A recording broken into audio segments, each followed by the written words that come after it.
Good afternoon, Penguin Beaches, and welcome down to the left wing. We have a super exciting show planned for you today. Hello, my name is Jax. I'm going to be your naturalist down here today. We have Jason behind the camera, and today before the show I did a bit of beach combing. So I found us a Cape reefworm house, but I also found a species brand new to Penguin Beach. I found some riffraff on the shoreline this morning, so I'm just going to bring it in quickly. And another warm. Hi, Jax. Good afternoon, everybody. Welcome to WildEarth. Welcome to Penguin Beach. I am so honored to be here with Jax and Jason. Of course, I saw Byron, so I am so thrilled to be this side. It's such an honor, such a privilege, and it's such a beautiful place. I am really looking forward to the next couple of days here. Very excited for that. So this riffraff is otherwise known as Cedric, and Cedric is going to be spending a couple of days here at Penguin Beach. So Cedric, this species can be identified by its height and its blue eyes. And Cedric has very wisely left his limpet cap at home, visiting Penguin Beach, just in case any limpets might have spotted it, seen it as a threat, and tried to protect their scar or their territory. So Cedric has been wise, and he's very excited to be down here with us and actually seeing this coastline for the very first time. So Cedric has never seen an African penguin before today. And so super excited to have Cedric down here, and we'll be chatting about what he sees in this ecosystem for the very first time. We'll talk about our penguins, and we'll see what other interesting animals grace us on the show today. No, thank you so much, Jax. I really appreciate it. It's amazing. I can't believe that I've never seen a penguin, an African penguin in my life. So today, yes, as Jax says, it's the first time I've seen a penguin, and oh, they're absolutely super duper cute and beautiful, and it's amazing. Just looking at the characters, the behavior for the whole morning with Jax, so she's really taught me so much around here. So let's go have a look at the weather, but thank you for that, Cedric. And then when we come back, we'll be chatting a little bit more about our penguins and what Cedric has learned this morning. We're going to do some testing a bit later on. So we have decided to come down to the left wing this morning, where we have some resting penguins and some juveniles who are still in molt. And you can see these penguins are, for the most part, just relaxing and enjoying the shoreline. The tide is coming in at the moment, so later on we might be able to see some penguin politics. But Cedric, do you see any penguin behavior that you find particularly interesting yet? Yes, Jax. I mean, I've just been looking at them, and it's just amazing actually how, like, the timing they go out. So when they do go out early in the morning, going for hunting, and when they come back at the same areas, and it's like, you know, they all kind of gather up as a group, and like safety in numbers. So it just really makes sense to me. It's the same as back at Djuma Private Game Reserve, that a lot of animals use safety in numbers, and I see penguins doing the same thing. But it's also beautiful just seeing them actually enjoying the sun for the day, and of course drying out all their feathers. I'm sure they're really getting you know, a little bit more dry for later activities and all that. But yes, no, definitely a lot of excitement, a lot of interaction between certain individuals here. And it's amazing just to see how each individual, each pair, and how much they really kind of take care of each other. And no, it's all a learning curve for me, so I'm really looking forward to the rest. So it looks like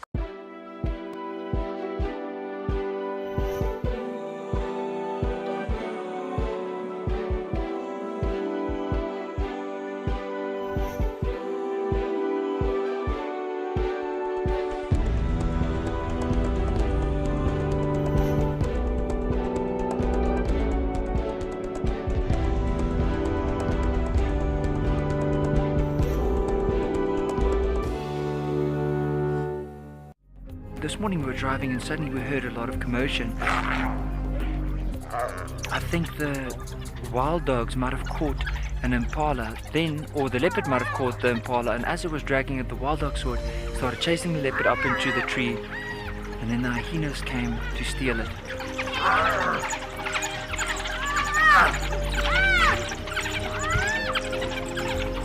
But what an incredible sighting. down here at Penguin Beach. These birds are just relaxing, they are preening. Interestingly, we did have some penguins going out to fish quite late earlier on. So they were fishing or heading out at about 10 o'clock when Cedric and I were looking at the intertidal zone. And typically they leave quite early.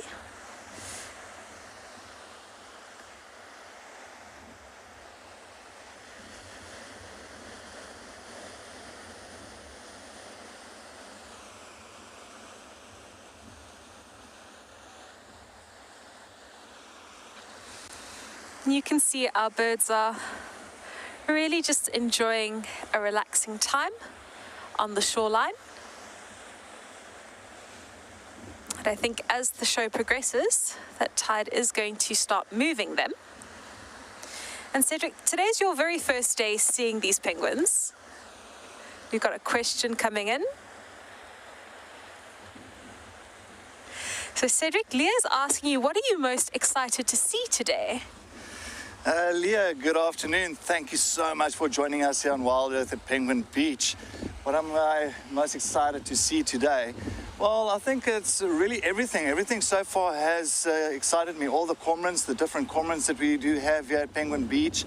The seagulls, as you know, that we don't get any seagulls up there at Juma Private Game Reserve.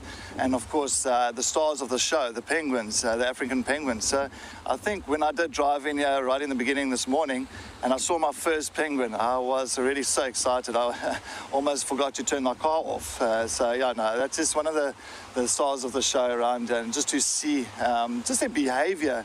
And actually just listening to Jax and how she was explaining everything, and just her knowledge and her passion for these birds. So yes, I'm actually looking forward to whatever I can see. I enjoy.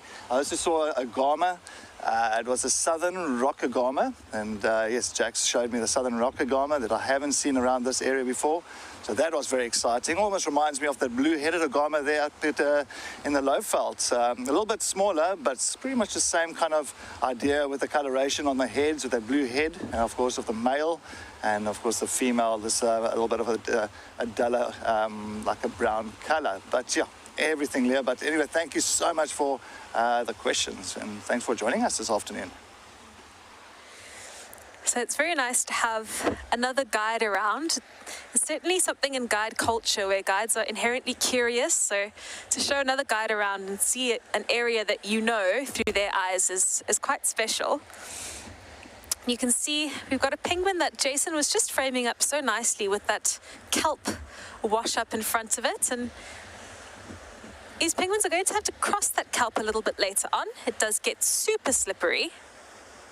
And in honor of Cedric's very first Penguin Beach show, he's also going to be trying some kelp or some sea bamboo on show for us today. So sea bamboo is actually very good for you, Cedric. This kelp is very high in nutrients and minerals. Most ice cream actually contains kelp. It's a really great binding agent. So I think we should have Cedric perhaps make his way in front of the camera soon, and get him to eat some kelp for us. So I picked one for him this morning. Just a nice kelp leaf. It's a little bit dry now in the sun, but we're not going to worry too much about that. But before we do that, we have the crazy eights. We have the crazy eights, and we have the seagulls chasing the parents, chasing the seagulls. So yesterday we finished off our show with the crazy eights, me and Flippy, and as the cameras went off, we had a penguin quite literally swim underneath our poor crazy eights to try and get out of the water, because the Egyptian geese just attack the penguins. So let's watch and see what happens here. Cedric's kelp is waiting for him, so we can do that at any time. But look, the little ducklings have found a gap in the kelp to swim around. So these are the Shelleys. We have Mark and Cleopatra. I'm very glad it is not Byron and Jax. I don't think a female goose wants to be called a Jax. And Cedric and I have a little wager going, because to my knowledge, the Egyptian goose is in fact a duck.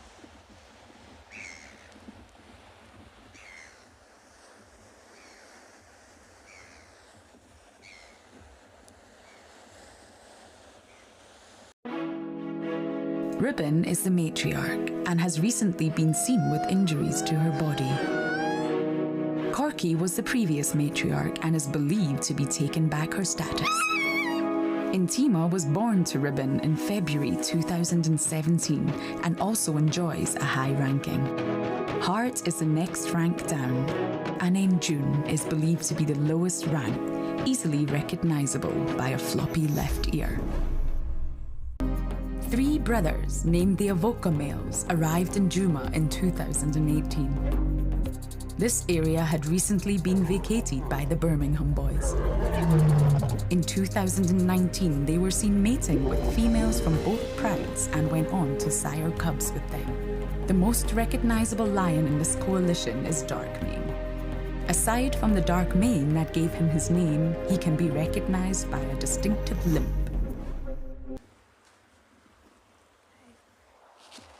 So we've just come back to our Egyptian geese. We were going to go have a look at Cedric, but I think these little ducklings are a lot cuter. And Cedric and I were, Cedric's laughing at me now. Cedric and I were saying how he thinks that these are geese, and I believe that Egyptian geese are ducks. So viewers, what do you say?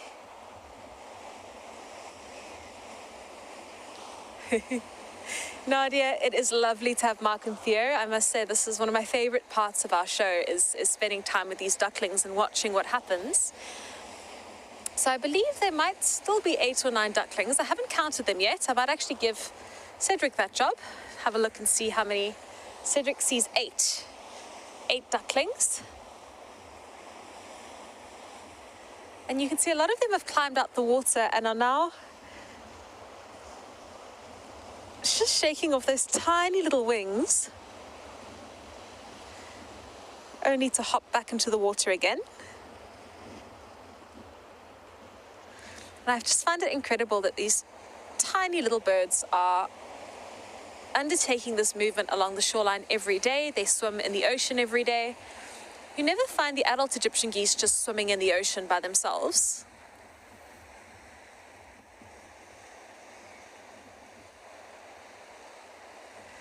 So Spas, you have asked a brilliant question. You're asking if gulls will predate on Egyptian geese ducklings. And the answer is yes, if the geese parents would give them the chance. I've watched kelp gulls attack ducklings of a different duck species, where at the day we started with 5 ducklings and ended the day with 0, because all of the ducklings were eaten by kelp gulls. Heartlip gulls might try their luck. I don't think it would be their preference. They quite enjoy smaller things. But the kelp gulls would definitely go and have a look. And Cedric, in all your years in the bush, have you had some interesting encounters with Egyptian geese and their ducklings? Do you have any stories for us? Yes, Jax, with the goslings and all that. The ducklings? Yeah, definitely. I mean, I saw especially the water monitors. I know the water monitors have really kind of predated on the goslings of the Egyptian geese, and yeah, the parents are very, very protective, like any kind of parents. And I know that the male and the female, they are so aggressive if anything really comes to the youngsters. And it's always beautiful just to see the parenthood on these little goslings and all, because it just shows you that they don't go so far and they never tend to wander off too far away from the parents. It's not like where you saw with the blacksmith lapwing. With the blacksmith lapwing, those two, their Juma Private Game Reserve, they all went on to the other side of the dam. They went wandering by themselves. But with these real goslings, the little baby, the little chicks here, they really stay close to the parents. And I think maybe this is the case. Is there's just a lot of danger around you as well. Just like Jack says, I think the kelp gulls, I think that could be definitely one of the big issues around here. And I think they really want to make sure that those little ones are safe. But yes, I've seen mainly, as I said, the water monitors. They do tend to become quite aggressive with the little youngsters. But yeah, there's a lot of predators. I think not long ago there was a beautiful video that was shown. I think it was the Nkuhuma sub-adults where they chased juvenile goslings inside of the water, like a little pond, a little dam area. And then, of course, they went to go and fish him out. It was a very sad video to see.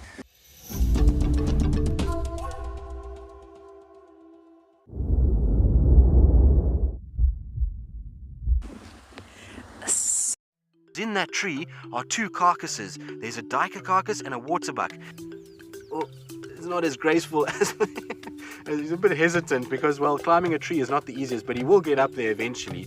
So let's see, there he goes. And look at the power in that. That is a massive 500-pound cat that has just climbed the marula tree and is up in there. How cool is this?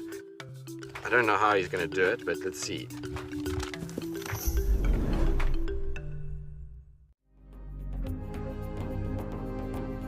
You can see the hyenas are far more tolerant of vultures than a lion or leopard would be.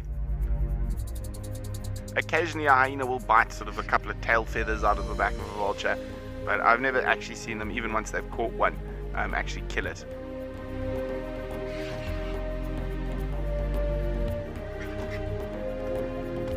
Oh, there we go, nearly got him.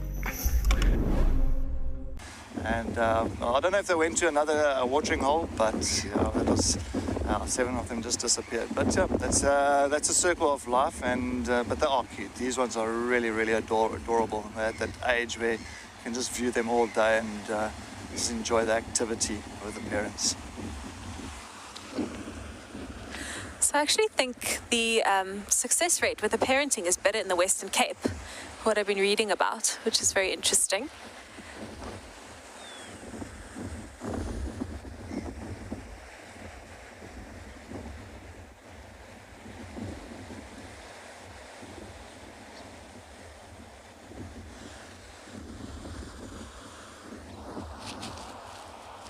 The ducklings are preening themselves, and Cedric was talking about how, the ducklings are sometimes chased into the water, and these ducklings are born ready for that. I think it's only about 6 hours after they've hatched will they start actually leaving the nest and heading out, and they can swim pretty much straight away. So we've been watching these ducklings, I believe, for about a week now that we've had them. I think we saw them on Earth Day. It's one of the first days that we spotted them. And to me, it doesn't seem that they've grown all that much. They look the same size to me. But certainly the life experience that they've developed in these 7 days must be exponential. They've been bashed by waves. They've experienced penguins and gulls. And they're all huddling up now, which is really cute. We've got a couple of the ducklings who are not in the huddle. So Cedric counted 8, and when we first had them on the show, we actually counted 8. I think it was Honey Badger who told us it was 9, and Honey Badger called them the Shellies.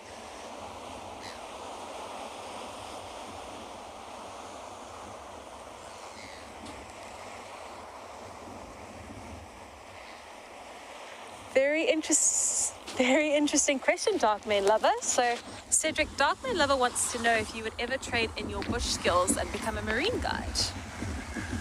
Darkman Lover, good afternoon. Thank you so much for joining us here on WildEarth, this at Penguin Beach.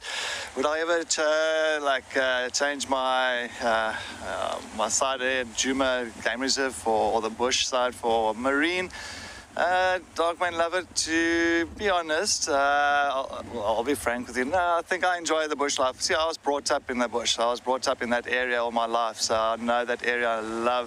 I just love the activity of different kind of animals there that we do have, the variety and all that. But then again, on top of that, on the other side of the coin, you must understand, like Jax, I know that she's really much been brought more up in an area for marine stuff. So it's good that we all got the different kind of loves for different sides of these, the diversity of fauna and flora. I think it's very important. So some of us can really get into the marine sides, and some of us can get more into the safari, in the vegetation, savanna woodlands kind of aspects. But no, I think I'll miss the Djuma clan too much. Not talking about the crew at the camp, but I'll talk about the hyena clan.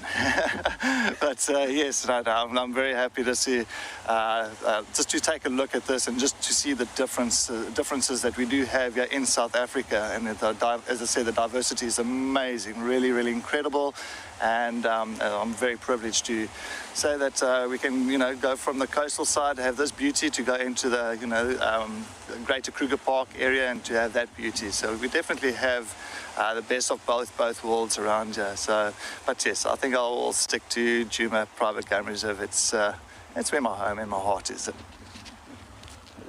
Thanks for that question, Darkman Lover. I think Cedric's saying that because he's never seen a whale, but we'll have to see if he can be converted.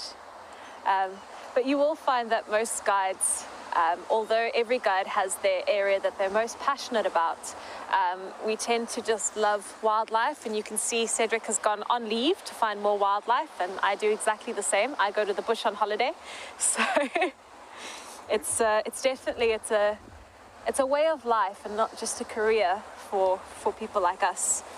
And Jason's framed up some beautiful penguins. You can see the size difference in those penguins quite clearly. So sometimes the male penguins are slightly bigger, but there's definitely a lot of size difference. You get some adult penguins who are very small and others that are much larger. And yesterday we had a question from Cameron, which is a brilliant question, and it was talking about our animals at the sea being just a bit bigger, which we'll discuss in just a few moments.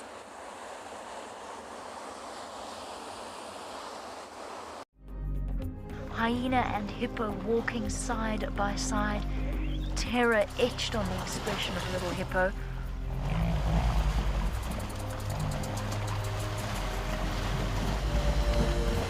Look at this! Last mad dash! Hyena running along beside it. Baby hippo, jaws gaping. It's gonna make it. It's gonna make it. It did it.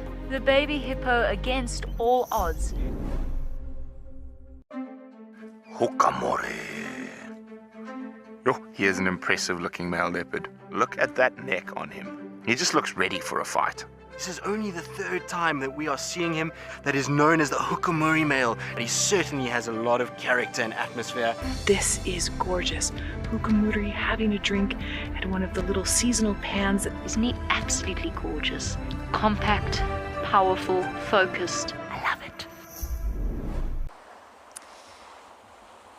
So we are watching these penguins as they are about to stop moving. The tide's coming in, and I want to go back to Cameron's unanswered question about animals at the sea being larger. And the answer is actually according to one study that's studied about 170,000 different animal species, and the answer is yes. So sea animals have evolved to be bigger, and that would make sense with whales and dolphins. You know, millions of years ago, most sea animals were a lot smaller and have then become bigger. So that was the one article that I found that was describing this, and how, you know, in the ocean, being bigger is sometimes better because you're not finding food all the time. Food comes in waves, quite literally. So you could have no food for a very long time, and then suddenly you have a feast. These days, as the ocean changes, this is not such a great thing. So your bigger whales like the blue whale are struggling a lot more than whales like the humpback whale, because the bigger you are, the more food you need, more likely you are to be in the way of things like ships. So ocean animals can sometimes be bigger, and most of them seem to fall into that category where even the worms are bigger than what you might experience on land. But what's also very interesting is that your deep sea trenches, your deep ocean, has gigantism and dwarfism, like Flippy brought up yesterday on the show, with islands. So essentially these deep sea trenches are so isolated, they become their own underwater island. And so in the deep sea environment, your ocean animals are often much bigger to account for food being less and for predators also being less. But there is also dwarfism, so very small animals to adapt to niches and areas that other animals would not live. So very interesting question. Thank you so much, Cameron, for asking that, because that sent me down a lovely rabbit hole. It has been answered by science, so I can't move the Burrowing Petrel Award over to you yet. And Jason and I have just spotted penguins. You'll see we've got a group of penguins who are gathering on the shoreline. I think these penguins are looking to go home.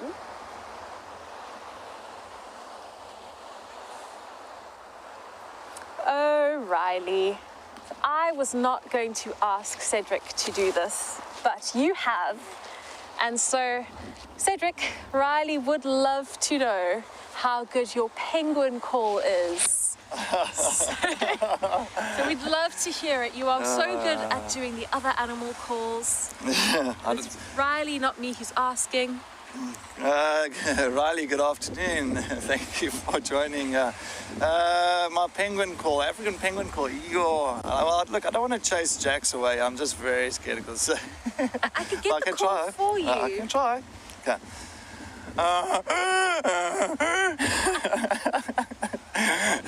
I don't know. I would keep going. That was quite good, actually. Was it good? I would keep going. Okay. Let me try again. Sorry, Riley. I just had to clear my throat up a bit because it is a very rough noise. It does hurt the vocals a little bit. It's like a leopard soaring. So when you have to get really deep and right at the back of the throat. So I want to make sure Jason's earpiece is also off because I don't want to blow his eardrums here. But let me try again.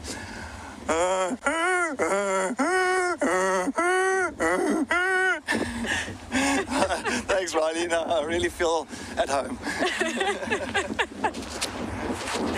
And Riley, from the bottom of my heart, thank you, because I was not going to ask, but if we ask each other, we can say no, but if you ask us, we cannot. So that was... So that was really quite brilliant.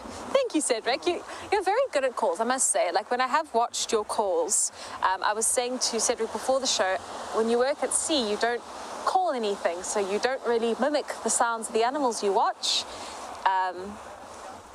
But I think that was a brilliant call. All WildEarth explorers have a chance to join our naturalists in a monthly fireside chat. This is a great way to learn more about our guides, animal characters, and wildlife locations. We would love to hear from you as to the topics that interest you the most. Email us your ideas or tweet using the hashtag WildEarth, and we will be sure to take them into account when planning our evenings around the fire in the future. WildEarth explorers, it's in your nature. Look at that, there's a tiny leopard cub. Karula has given birth overnight. Look at the little guy who just came around the corner. That is incredible, that's probably his first solo kill. Oh, that is wonderful. Oh, and have a look, here comes Oceanic with the monitor lizard. Oceanic, of course, at the same time decided to go climbing up the tree. He's just nearly fallen out of it again. Look at that, he's running away. The buffalo is chasing Oceanic at the moment. There's always new things to learn. Always. I love it. Especially with penguins. So Cedric has spotted his first bullying event down here at Penguin Beach. We have an adult bird that has moved a juvenile bird to the water. So the juvenile bird is molting, and this adult African penguin is being very aggressive, as will the other. So we have a lot of banter between us guides, and I think I give Cedric quite a lot of trouble. So we've got an opposite thing going here. With penguins, it is the older penguins that give the younger penguins trouble, and at WildEarth, it is the younger guides who give the older guides some trouble. No, I just told him so. And Cedric has just seen a poor penguin fall into the water. So he's not used to the clumsiness of penguins just yet. But that juvenile bird is in the midst of its molt, so you can see it's probably started only a few days ago. It's looking very puffy, so they often look like this when they molt, Cedric. They look very uncomfortable to me. And all the adult birds, you'll see as he walks through, the adult birds will try and pick at this poor juvenile. So they do nothing wrong. Yeah. The adults just hate having them around. Pretty much like putting them in their place, in a way. In a sense, yeah, but as soon as he's molted, which takes about 3 weeks, then he'll be accepted amongst the adults. He'll be more accepted when they go fishing. And if you have a look, you can use my binos. Look just at the eyes of that penguin. You'll see they've got some white just above the eye, and that is a partial molt that they undergo at sea, because that just helps them to fit in with the adults a little bit better at sea, so the adults will let them fish in the group, because otherwise the adults don't want them in the group because they're slow and inexperienced.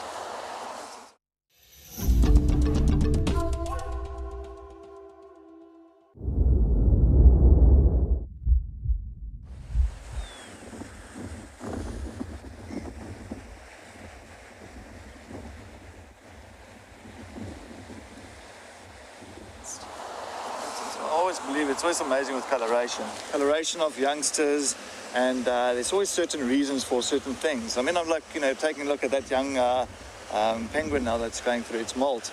It's the same like when you're looking at a warthog, a little piglet. Of course, he hasn't got his little tusks on, but of course he's got like this real like white beard that comes out. So it actually really kind of acts like a tusk, or looks like a tusk to other predators, and just to kind of deter them and thinking, well, this little piglet's got very big tusks and all that, but of course back at the ranch, it's just like really a white fluff to resemble the tusks itself. So there's a lot of difference with the colorations and different parts of the body that always the youngsters will have just for protection and, just to kind of grow up with, and camouflage and all that as well.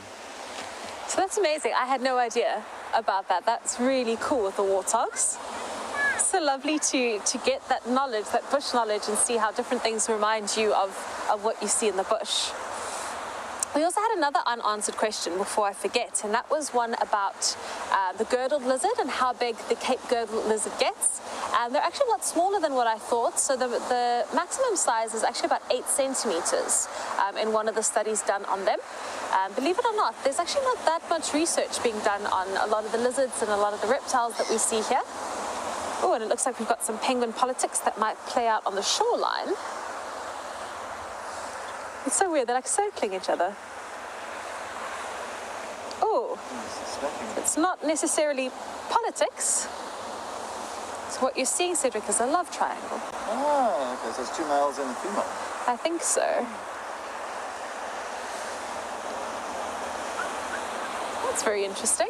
Amazing behavior, honestly. I think penguins is one of those bird species that you can actually sit here and just watch the behavior and how closely they are So they're flirting and he's getting in on the action and very upset. Huh. It's amazing how they actually kind of interact and how they like kind of size each other up. It's almost like reminds me of Nyala bulls. When the Nyala bulls are like sizing each other up as well. So it's the same with these penguins. It's amazing. It's wildlife is interesting at all aspects.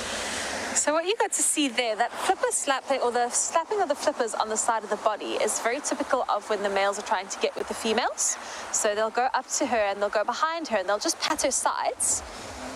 And you can see, look at how he's establishing his dominance there.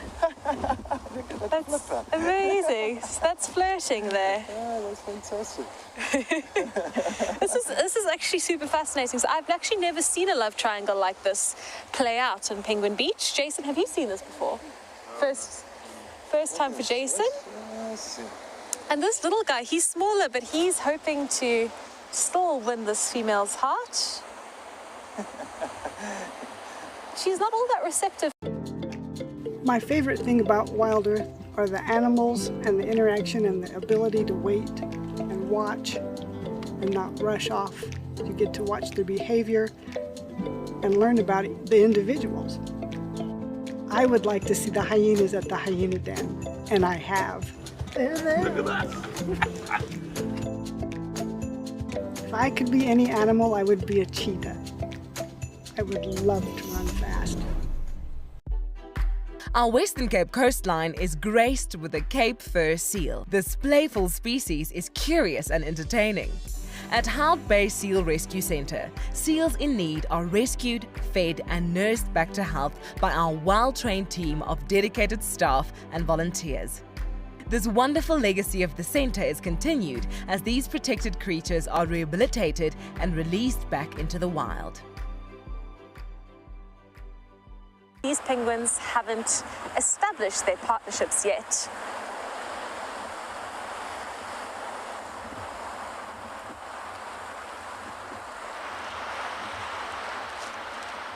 The breeding season here starts in March, and the more experienced breeders seem to breed earlier on in the season. And so these might be first-time breeders or just less experienced breeders. And so they're establishing their pair bonds fairly late. Today is the 1st of May.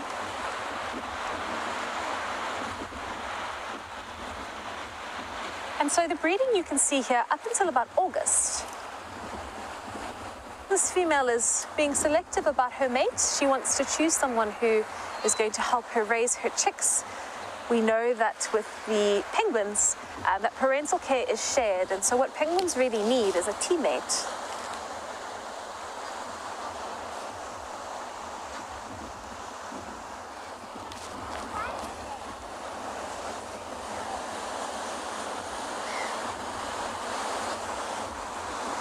We've been having fun watching the penguins, but I want to go back to our goslings, the crazy 8s, who are in fact 9, because I cannot count. So the goslings are now sitting on an island, and I'm very curious to see if the penguins will go, if the goslings will go towards the penguins, because yesterday we actually had the geese attacking the penguins, and I always say on this show that the penguins are the bosses of Stony Point, nothing messes with them. But Egyptian geese are brilliant parents, and so nothing is too much of a risk when they are protecting their young.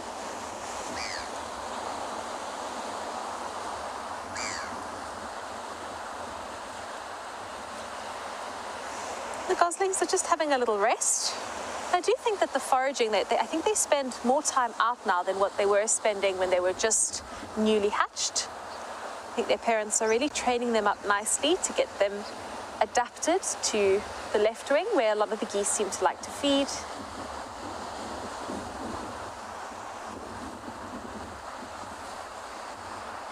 So we did have the browns earlier on this year, and the browns would nest very close to the left wing, and they were actually by the freshwater resource. I didn't show Cedric that, but I'll show him a bit later on.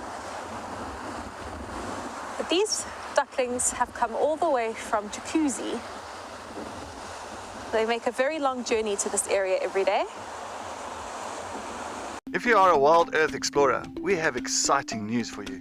The winner of this month's prize giveaway will win a hamper full of Explorer merchandise. Like this fantastic t-shirt that comes in plenty of great colors, a very useful tote bag, or even a cap. For those in the southern hemisphere that's heading into winter, a sweatshirt to keep you warm. Head over to the WildEarth Explorers page. Sign up to be a WildEarth Explorer and you could win all of these goodies. WildEarth, it's in your nature.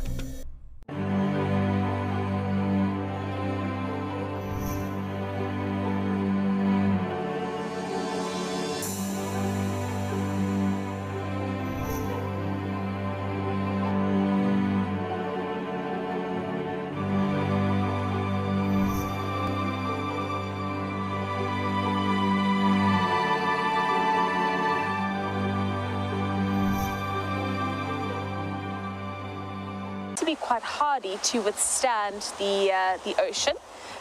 With other birds, when the feathers are molted, the old feathers I think are quite soft because they're very worn down. So that would be my thoughts on it. Cedric, what do you say? Would you say they're softer after or before the molt? I think they'll be softer afterwards. I think it's after as well. I fully agree. I think after the molt and all that, because then it's pretty much new feathers, the barbules as well as well attached to each other. So I think due to the fact of that, I think that gives it like kind of a bit, like more of a softer resemblance and feel to it as well. But I might be wrong. It'll be interesting to know more. Yeah, I think we'll go have a read about that. I'd say with birds like Egyptian geese, the feathers would be quite soft after they molted because the old feathers would have worn down. I think penguins are the opposite just because they need to have very hardy feathers to be able to spend as much time at sea. But certainly with birds that are a little bit more terrestrial, like your geese and perhaps even your cormorants, the feathers look very shiny and soft. They almost like after you've washed your hair, they tend to look a lot cleaner and perhaps a bit softer to the touch. But I'm going to have a bit of a read about that, Ellen, and I will get back to you tomorrow on the show. I believe Cedric might be joining us again tomorrow if he feels like it, which I think he will. I think he's having a good time down here at Penguin Beach, and so we'll talk about that with you. See how look how the gull moves for them. That is awesome. Definitely got some confidence.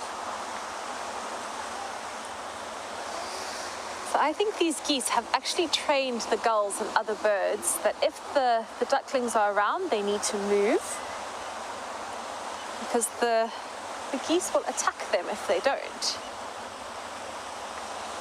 that provides these ducklings with these lovely safe places. There is a goose calling, but I have no idea where it is. Just the one, yeah. Oh, is it the... Just one, yeah. I think that's the mom. I think Dad was around. He was sitting on the rocks there, and he's disappeared.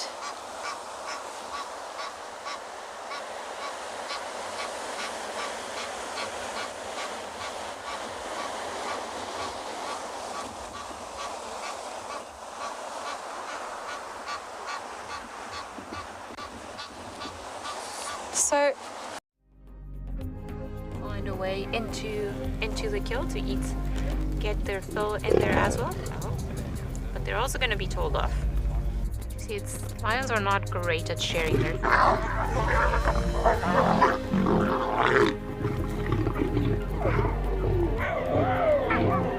Okay, guys. Let me just taking frustration out on the other lion, but you see, it was interesting. In the woodlands of Juma lives a lion pride with a taste for buffalo. Look, look, look, look, this is insane. Now, this is what I was saying about lions and buffalo. It's absolute pandemonium. WildEarth have been privileged to follow the Nkuhuma pride for many years. One of the most loved cats in the pride is Amber Eyes. She was not successful in rearing her first 2 litter of cubs and was seen as an aunt to the other youngsters. Then eventually, towards the end of August 2019, we found her with 4 tiny cubs. Having a nice little giggle here.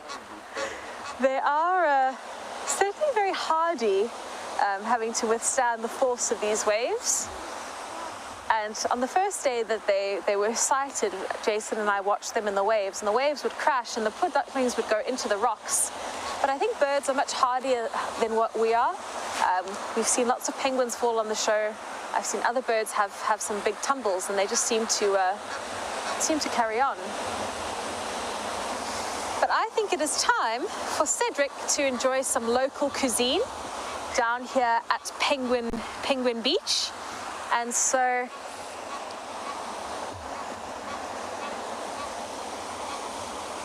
Perry is asking what age the chicks will start calling and vocalizing. The chicks are already making some squeaky noises. I'm not entirely sure. So they make sort of a twittering, I think it's a contact call, so just to hear their parents. At the age where they actually start calling as the adults do, I'm not entirely sure about that. So that is something we are going to have to research. So Perry, I'll get back to you. I'm not sure I'll be able to find that in a book, but we will see what we can find. That's a very good question. So we've got 2 unanswered questions today. And I think what we're going to do is we're going to get Cedric to move to the other side. And we're going to get Cedric to enjoy some sea bamboo. So sea bamboo is the kelp species most common in this area. And we're just making Cedric walk around. It's very good to keep Cedrics exercised, keeps them very happy, keeps them in a good mood. And we've got some sea bamboo, and I'd love you to just try it for us, Cedric, and just tell us what you think. It's a bit dry now, it's a bit tough. Well, then I enjoy eating things from the bush, so it's always kind of exciting. So thank you very much, Jax, for all this. I'll try. You've gone in for a big bite there. You were quite hopeful. So I didn't tell Cedric how to do this properly. So if ever you're asked to try seaweed, what you want to do is you want to take a small bite and you want to take it towards the edge of the leaf, because it is quite tough. So it's very salty now that it's desiccated, actually. So now that it's dry, the salt has really come out in flavor. I usually have wet sea bamboo when I'm eating it. I usually take it from the ocean. So you wouldn't eat this again? No, look, I think let me try the correct way. So I do not know about the right way, yeah. But I think a little bit of sushi with it will be perfect. I'll be happy.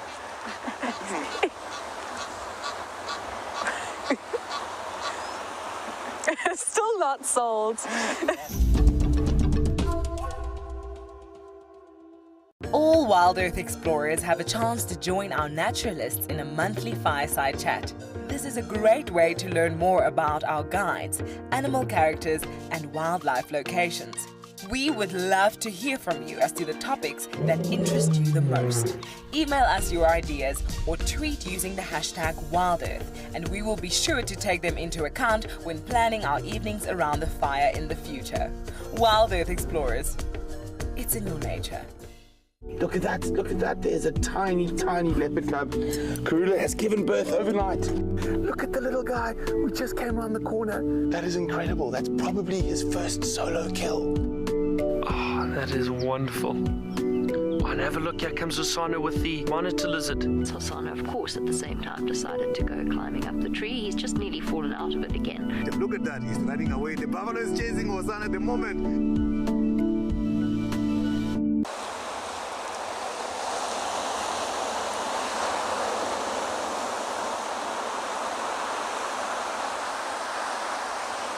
So we've got two penguins having an argument in the water.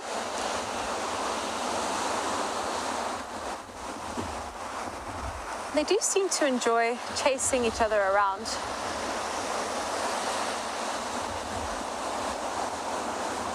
So it is quite nice for them that you have these natural pools that form when the tide is high. We definitely see that the behavior changes and the birds are a lot more on edge as the tide comes in. There is a penguin who is getting fairly close to the ducklings.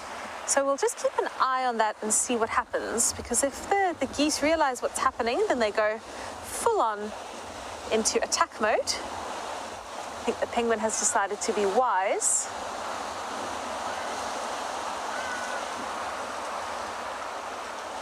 And you'll see often they'll walk along that path. Birds will come in from the ocean here and then they'll walk that way and end up getting out the water once again and making their way to the nests.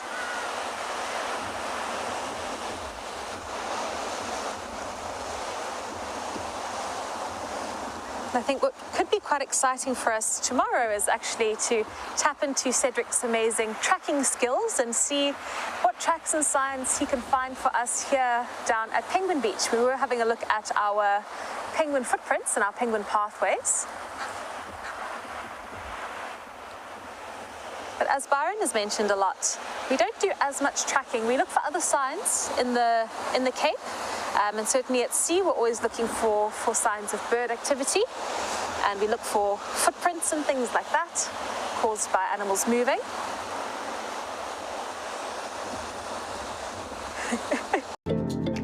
My name is Tessa. I studied animals and insects, and I specialized in African vertebrate biodiversity. But first and foremost, I am a naturalist here at WildEarth.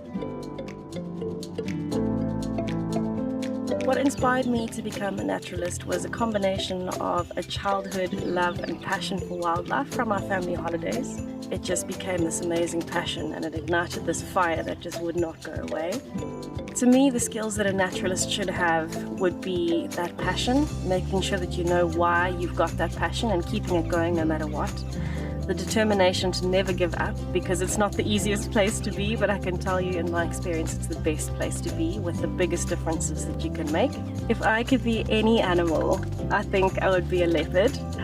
To me, they're the perfect combination of elegance and power and determination and independence, and yet just so beautiful. Jason, do you see all the Cape cormorants who are flying out there?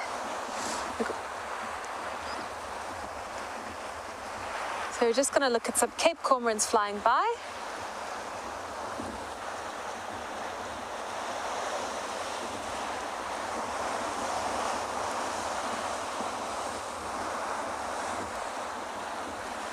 It's been very interesting. When Cedric and I were walking around earlier, we saw lots of Cape cormorants. You can see lots of them flying over now.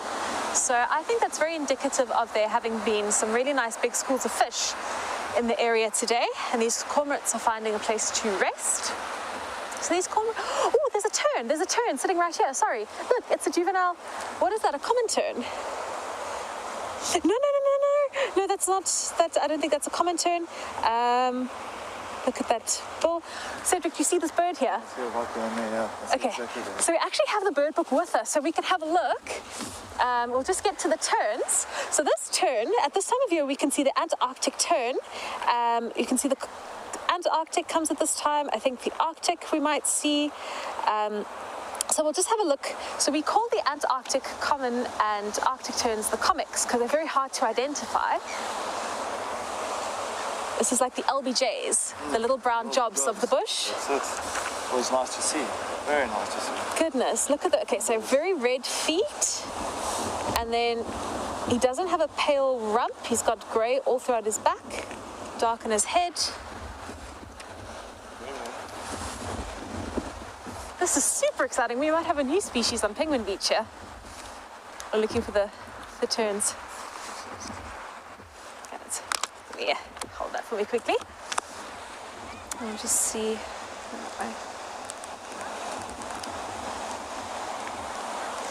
They're right at the beginning of my bird book. They're not. Let's see, have a look. That's gulls, skimmers, terns, 212. So very, very exciting. I don't think we've seen this tern species, so have a look here. It could be the common, but it's got quite a dark. Let's see. So this might be a common tern, and they're supposed to actually migrate back, but some of them stay throughout the year. Pale grey and rump and tail. So it might be the common tern, because the Arctic, the Antarctic, and the Rosier, which is the 3 other terns that look similar, all have a white bum. And this is a grey bum, so this is a common tern, which I think we have seen on the show, but certainly I don't think we've ever gotten such a good view. Jason, have you ever seen a common tern sit like this before for us? It's so nice. So typically, actually, common terns will sit in big roosts, and they do sit on the shoreline, but they will all sit in a nice big group together.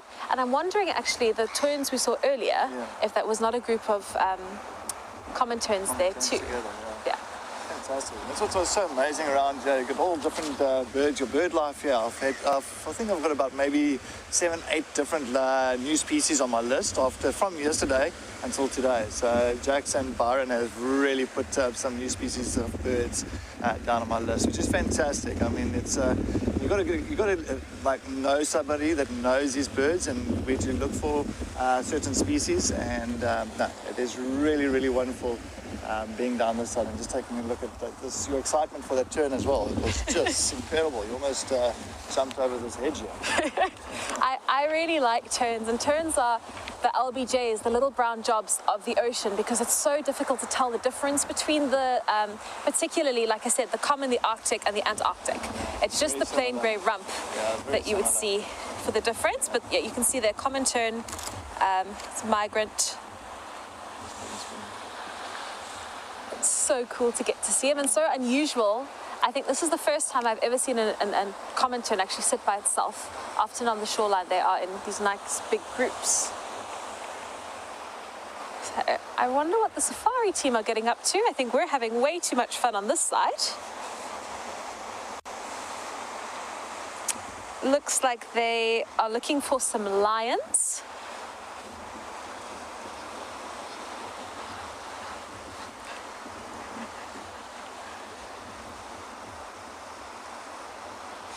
And it sounds like everyone is missing Cedric in the bush.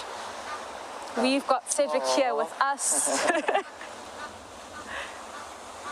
I can't get over this common tern just sitting so nicely.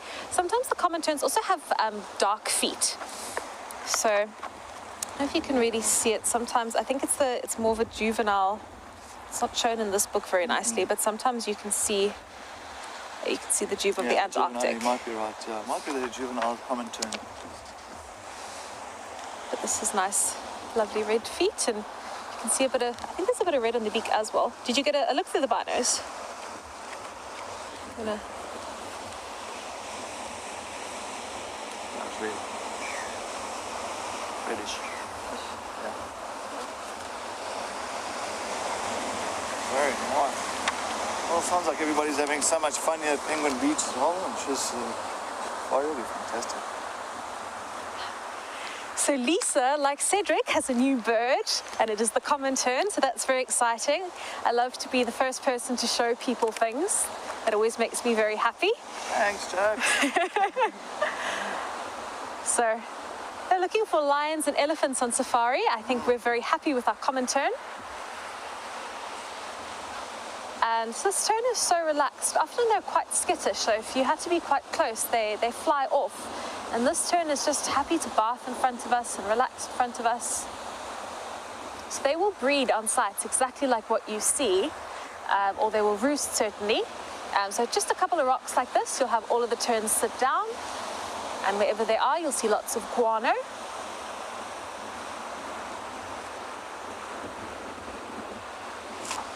Very, very cool to see one sitting with us. I think that's been the highlight for me so far.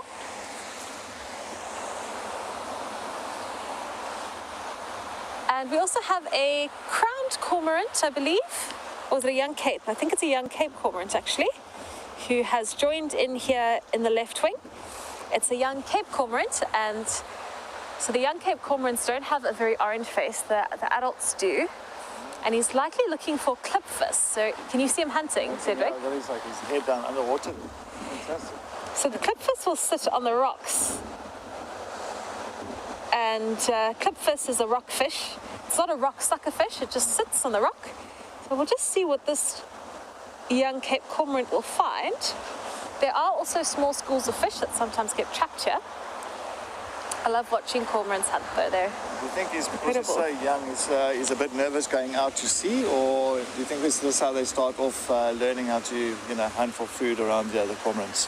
I think it's a combination of both. I think when they're very young, they learn in the shallow water. Cape cormorants typically feed in flocks, so they'll go out in a large flock, sometimes called mega flocks, when they go out, and they all fly in that V-shaped formation.